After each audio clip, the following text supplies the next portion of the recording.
Hello and welcome to Mad Owl Goes Racing, and this is a quick look in rFactor 2 at a couple of new bits of content that have dropped today. One is new free content and the other one is paid content. The new free content is the BMW M4 Class 1 2021. Now this is, as far as I understand it, a DTM car that was actually originally designed in 2019, and I don't think it ever got used because the regulations changed. So whether that's because somebody moved the goalposts or whether there was no DTM last year or the year before, I'm not really sure, because I haven't actually followed DTM a lot for the last couple of years. But it's new. All you need to do is go into the workshop from rFactor 2 and subscribe to it, and it should appear in your list of things. Download it and off you go. The other piece of content is the Autodromo Nazionale di Monza. Now this is brand new, laser scanned. It's sort of like the newest and best version, probably. I did notice when I paid for it that it's only got one layout, which is a little disappointing. They haven't actually included the national layout. Whether or not the national layout's still in use, I'm assuming it is. Just about everybody else on the planet has included the national layout, so whatever. We'll go and have a look around it, and what we'll do before we start is I'll just take the AI off here, because they don't really need them, and it does seem to slow the things down. Whoop, no, I don't want 103. That would just be silly, wouldn't it? I've probably got a preset. These presets. Isn't there one for heavy? I'll try that. I had it on medium before. I'll try heavy. Hopefully this won't take too long. Now this is the M4 Class 1, and I'd say it's a very nice shaped car. It's quite pretty from this side. It's interesting from the back. Obviously the weirdness at the top here is presumably something to do with the DRS system. I presume it doesn't actually work whilst you're in the... No. Just try pressing the button. I have to say though, there are certain aspects of this car that are frankly... what the fuck? I mean... what were you thinking when you designed that? That's a face only a mother could love, isn't it? I mean,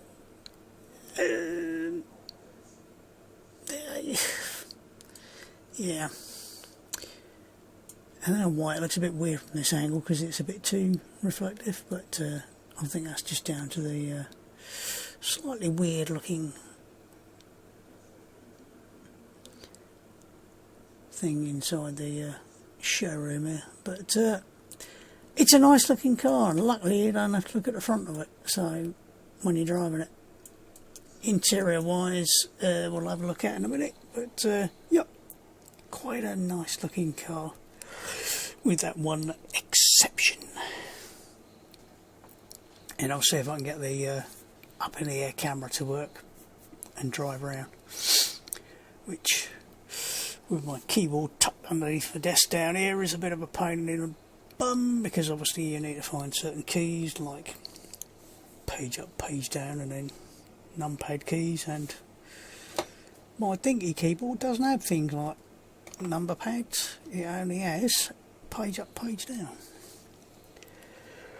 Though I have to say, come on, bit of blue tack stops it falling off, hopefully, if it works.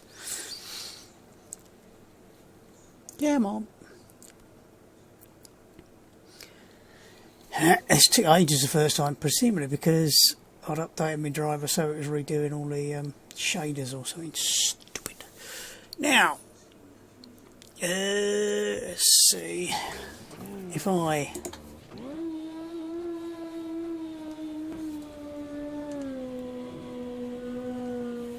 scream the engine up about there. Hopefully the sound's loud enough. I'll just why have I not got a behind camera? That's interesting. Why have I not got a... Does he not have a behind camera? No. Brain death has set in, don't worry about it. Page up. Ah. Stick it in neutral. Does that sound any different? Probably not, but... Right,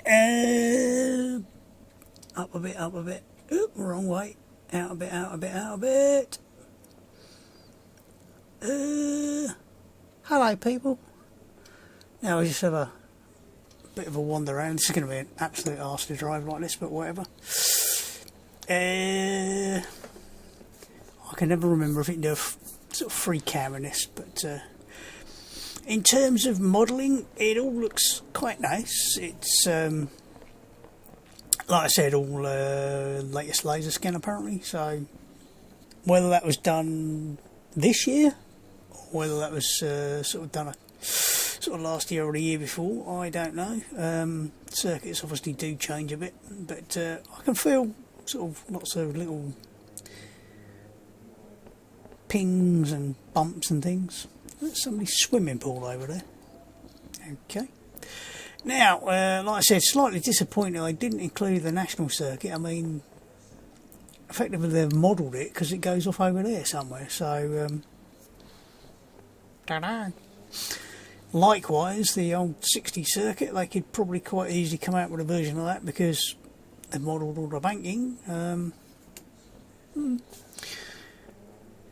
Again, I think if I'm in the right place going down the back straight, it actually shows the sort of like the back straight from the oval, and it's actually got a couple of trees in it, which I thought was a bit bizarre. So let's see if I can drive. Ooh, not that accurately, no. I don't know what the curves are like, whether they're quite... Oh yeah, they're quite nicely serrated, so they'll kill you. Usually be a load of polystyrene foam to run through if you miss the first chicane. They've made the, I think it's 4 rows, so there's like to get through. So if you miss the chicane, probably most people just dive straight through it and spread carnage everywhere. It's a nice selection of people, nice selection of bits and pieces around the outside. There's this really peculiar, I'm never sure whether that's actually a wall or whether it's some sort of fence, but it's modelled in all of them. I think you can see the amount of runoff has actually increased. I think they increased it a couple of years ago for the motorcycles, I believe. They sort of pushed that wall back a bit. I might be talking out my arse at that point, but I'm pretty sure they did move it back, and they were going to put a run across here somewhere for the World Superbikes. I can't remember exactly where, but it was sort of going to go over here and then come back out there somewhere, and I thought it was all a bit strange, or was it a bit further back? I can't remember, but it might have been to avoid that fast corner because it was not enough runoff, or wasn't considered to have enough runoff. That's why I think maybe they moved that, but I might be talking bollocks, so. But yeah, nicely modelled, everything looks fine. Trees, nice selection of. Okay, oh god, there's a bit of a lumpy sausage there and a bit of a lumpy sausage there, so try not to run them over. Trees, on a scale of 1 to 10, probably about an 8. Definitely not, although they are same as AMS2, they're all billboarded, as you can see them rotating around. I don't think they're quite the same quality as what may be listed to. Everything else looks fine. Nicely textured, grass nicely textured. all the road textures, nice marks on the tarmac, usual standard for rFactor 2. Plenty of sort of bits and pieces around the circuit. A few people standing around. Wave, you miserable fucks! And it does have at least the lighting panels, which is quite handy. I do wish they would introduce them in a few more things, because I'm pretty sure they got them in the real thing. So rather than having some bloke waving a flag, you get the little panels, and they will show yellow or green or whatever, or blue. Don't know if they do white and red and white. I don't even know if they show a red and white flag for a slippery surface. But a few nice older houses. That's a bit off-putting when you're up here, seeing the trees going, I will part my ways. Now this is part of the original banking, and we're about to pass through it. This is where in the film Grand Prix in 1966 somebody flew off the side of it. John, what was his name? I can't remember now. Girlfriend was played by Eva Marie Saint. It's a while since I've seen Grand Prix. I do happen to have the book of the 1966 Grand Prix, and they do mention quite a lot about the filming. James Garner doing a lot of his own driving, etc. But yeah, all very nice. This is of course where the national circuit would come out. You can't drive down there. Well, you can, but you suddenly find an invisible wall. Over on the right, I think the road that's running parallel to us is actually the back straight on the oval. As you look over there, you might see the odd tree sticking out. So, a little bit strange. But overall, it's looks pretty nice. I just would like to have seen the national circuit. Because why not? It surely wouldn't have been that much extra work. Considering how many things like these underpasses and everything else about the model, just chucking in a bit of additional effort to model that wouldn't have gone amiss. Plenty of stands and bits and pieces. Hello, stop waving that yellow flag at me. I'm doing fine. Green flag, yellow flag, green flag, yellow flag. Confusing the crap out of that marshal. All in all, it's very nice, and if I can remember which button to press to get us back in the car. Right, we are back in the car, and at this point I should probably go, let's turn off the pit limiter. Stone cold tyres. Now,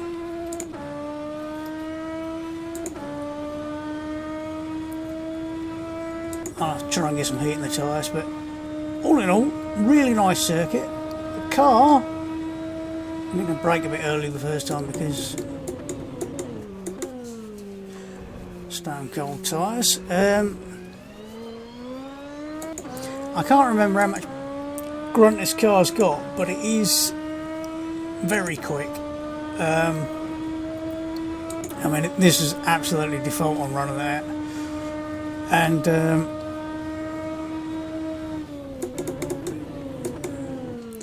the only thing I've done is just turn the bloody FFB down a bit because the default 100% is a bit much.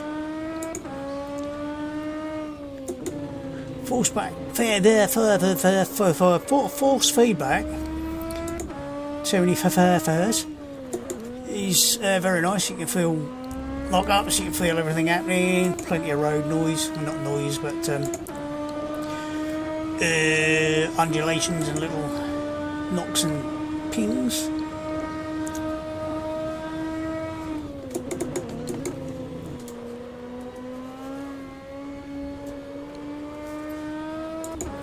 Ew. The car's a little bit typically RF2 default oversteering, so be a bit careful about that. Also, I haven't got the tyres properly heated up yet, so no surprises there.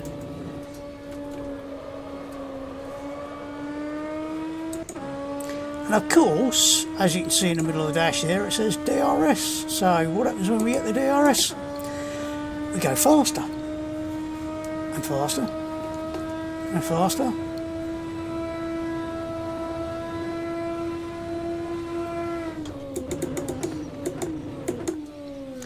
Bit early on the brakes already, but there you go.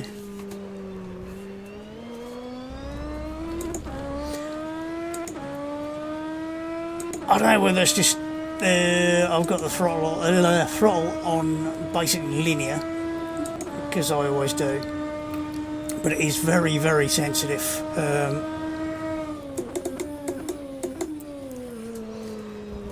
On low throttle openings, you do have to be very careful. And so I said, this is definitely not a sort of beginner's car. It's definitely something that's going to have to be finessed a little bit.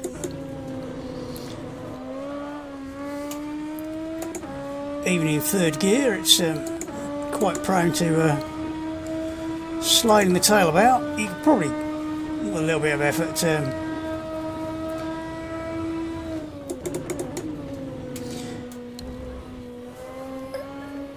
tune that out, but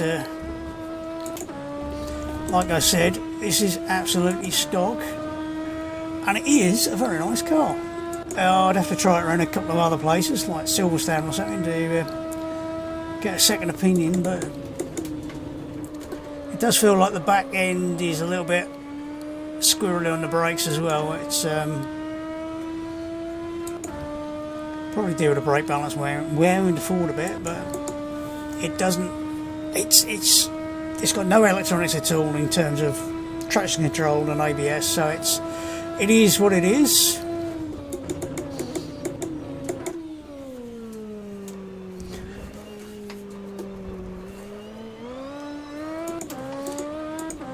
Oh, and don't put the DRS on round here because you'll kill yourself. I just remembered. Some cars in some games you can apply DRS around here. You can't in this. Not in its default, anyway.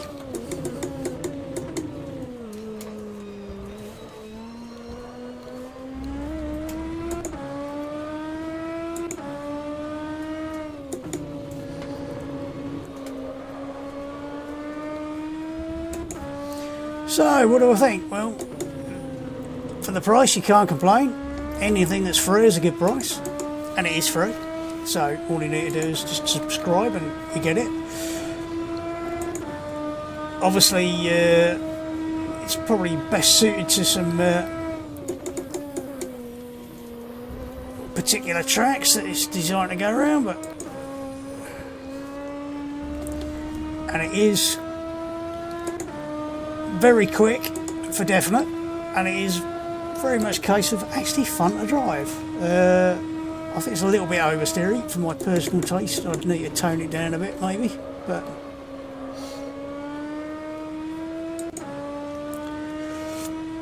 it's not bad. It's just a little bit doesn't quite suit my driving style, I think, or I just need a few more laps. Now, like I had literally done 2 laps before I jumped in to do this. So all in all, bloody nice car. Like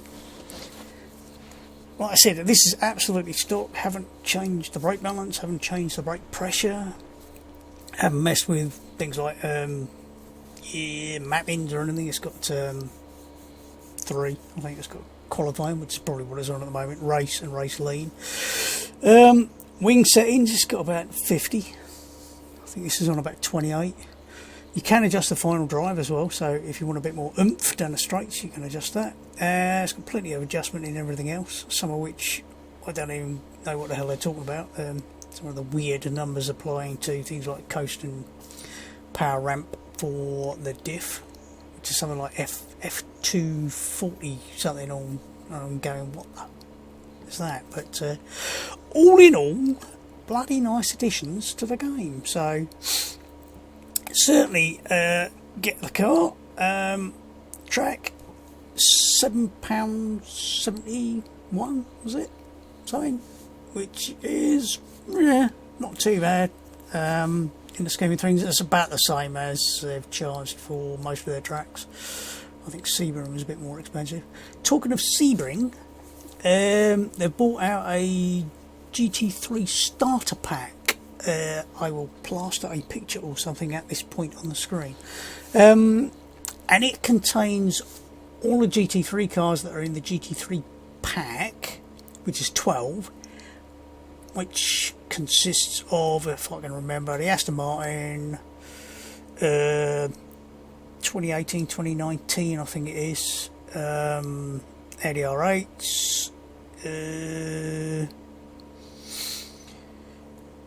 Bentley 2017, 2020, the Cadillac, McLaren 650 and 720S, the Mercedes GT3, Porsche, Radical. I've definitely missed one at least. There was 3 of them. There was 2 different. Oh yeah, that was McLaren. And on top of what's in the GT3 pack, it's also got the Ferrari GT3 2020 Evo, which was previously sold separately. With the 13 cars, it has also got 2 tracks, it has got Spa, and it has got Sebring, which is an interesting one. I think Sebring was a bit of a misstep as far as that sort of pack is concerned. I guess they did it to try and go, oh, have an American track for the American market, but Sebring is actually part of the track expansion pack, whereas something like Imola isn't. So they might have been better off putting Spa and Imola in, because otherwise you can end up going, I've already got in Sebring if you bought the track expansion, and if you were doing a bit of Le Mans with the GTEs or something, you'd have probably gone, I'll buy the expansion pack for the tracks, because you might as well, because it's cheaper. In terms of price, that's it's about £1 more expensive to buy the GT3 Starter Pack than it was just to buy the GT3 pack. So you get 1 extra car and 2 circuits for about £1 extra, which is pretty bloody good actually. So if you want the GT3 cars and you haven't got them currently, and you haven't got Spa, and even if you bought the expansion pack, it's probably still worth it anyway, because you're talking about, I think worked out was about £55 if you want to buy just the cars. Anyway, if you bought them all separately, if you bought the GT3 pack, that was 25, 26 quid, and this is 26.50 or something. So you're talking about £1 extra for 1 more car and two circuits. So even if you've already got a Sebring, it's still a pretty good deal. So there you have it, advertising for the rFactor 2 and their latest bits and pieces over and done with, and get the car. It's bloody excellent. I'm really enjoying driving it. So for me, for now, I better fuck off, because I've got to go race room in a minute or 2, or well 30. So for me, for now, enjoy your racing, and I'll catch you later. Goodbye.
Bye.